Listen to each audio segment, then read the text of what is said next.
여러분들이 그 어떤 문제를 접하더라도 알고리즘을 개발하고 구현하는 데 있어서 가장 중요한 것은 문제를 잘 이해하는 것입니다. 근데 이번 강의에서 도전하고자 하는 문제는 방정식의 근을 찾는 문제, 그 중에서도 양함수의 근을 찾는 문제입니다. 양함수 이런 것이죠. fx는 y는 fx 이렇게 이쪽에 있는 그 뭡니까 어떤 2차 펑션이고요. 아직 2차원의 상황에서 그래프를 그릴 수 있는 펑션이고 그 y와 x가 서로 분리가 될 수 있는 이런 방정식을 푸는 것입니다. 이게 이제 뭐 이꼴 0이 되는 혹은 뭐 상수가 되는 이런 것을 찾는 것이 이번 강의의 문제가 되겠습니다. 그래서 이 문제에 대해서 좀 더 살펴보고요.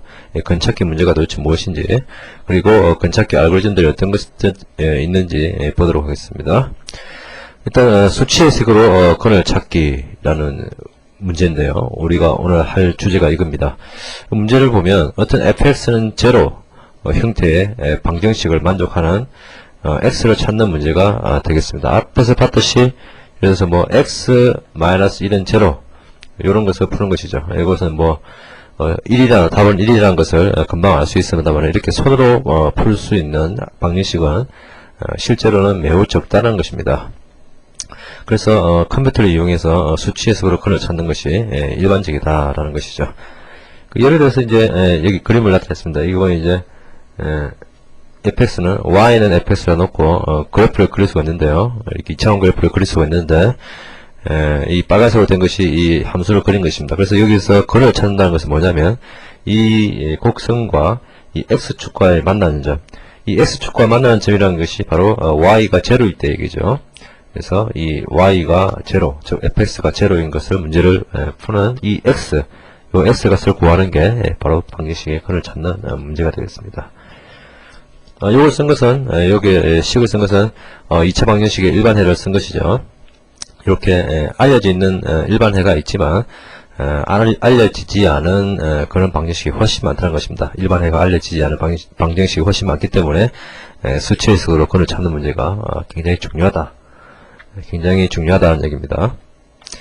그래서 근 찾기 방법은 앞에서도 설명했듯이 이분법과 레귤러 펄시, 시컨트, 활선법, 그리고 뉴턴법 이렇게 있는데 주의할 점은 뭐냐면 이런 방법들이 수치 해석이 다 마찬가지다마는 수치 해석이라는 것이 원래 뭡니까 그 어떤 CPU 혹은 뭐 C++ 언어에 더블이나 플롯 같은 어떤 실수 타입을 쓰는데 이 실수 타입이 지수부와 가수부의 길이가 정해져 있기 때문에요. 어떤 그 실수를 어떤 실수라도 표현할 수 있는 것은 아니라는 얘기죠. 어떤 그 오차가 있을 수밖에 없다는 얘기인데요. 그래서 뭐 0.6666이 무한이 되는 이런 소수는 실수는 표현할 수가 없습니다. C++ 0.6666 어느 정도 가다가 7로 반올림 해서 딱 끝내버리죠. 이렇게 오차가 있습니다. 이런 거 절단 오차를 그러는데 이런 절단 오차뿐만이 아니라 이런 알고리즘 자체에서 그 오차를 낼 수밖에 없습니다. 뭐 그래서 전에도 봤듯이 분모에 너무 작은 수가 들어가면 어차피 이 컴퓨터 다루는 실수는 오차가 있기 때문에 분모의 작은 수, 뭐 0.000000001 이런 수가 분모로 들어갔다면 오차가 만약에 있다 그러면 오차가 있겠죠. 실수니까. 있다 그러면 이 결과 자체는 엄청난 큰 결과가 나오게 되죠. 뭐 이런 것들이 있기 때문에 근찾기 방법에서 나오는 이런 근은 어느 정도의 오차가 있을 수밖에 없다는 것을 염두에 두셔야 됩니다. 그 오차를 두어야 되고요. 그래서 이제 실제로 문제는 fx는 제로해서 예를 들어서 x에 어떤 것을 계속 넣어서 0이 되는 것을 찾는 것인데 이렇게 제로라고 이꼴을 넣을 수가 없거든요. 어떤 것을 찾느냐면 fx가 어떤 그 뭐라 그럴까 엡실론 보다 크고 어떤 이 엡실론이 이제 어떤 뭐 톨러런스, 허용치라고 그러죠. 어떤 0과 아주 가까운 수를 잡은 것인데 이게 이제 딱 0이 되는 경우가 이렇게 컴퓨터로 실수를 나타낼 때는 딱 0으로 나타내는 경우가 되지 않을 수도 있습니다. 그래서 그냥 0으로 나와버리면 근을 못 찾는 수도 있거든요. 그래서 주위에 오차를 고려해서 어떤 이런 바운더리 안에 들어오면 이것을 건으로 본다. 즉 y는 0을 찾는 것인데 실제로 이 정도 바운더리 안에 들어오면 이것을 건으로 인정하겠다. 이런 것이 바로 엡실론을 둔 것이죠. 그래서 이렇게 어느 정도 오차가 있다. 오차가 이제 톨러런스라고 보통 얘기합니다. 그래서 그런 것을 염두에 두셔야 된다는 것이고요. 그리고 각 방법은 고유의 특성이 있고 장단점이 있기 때문에 그것을 잘 정확하게 이해를 해야 정확하게 해를 구할 수 있는 방법을 쓸 수 있겠습니다. 그래서 이제 그냥 막연히 보면 알겠지만 이분법이나 레귤러 팔시나 시컨트 같은 경우에는 건을 찾기 위해서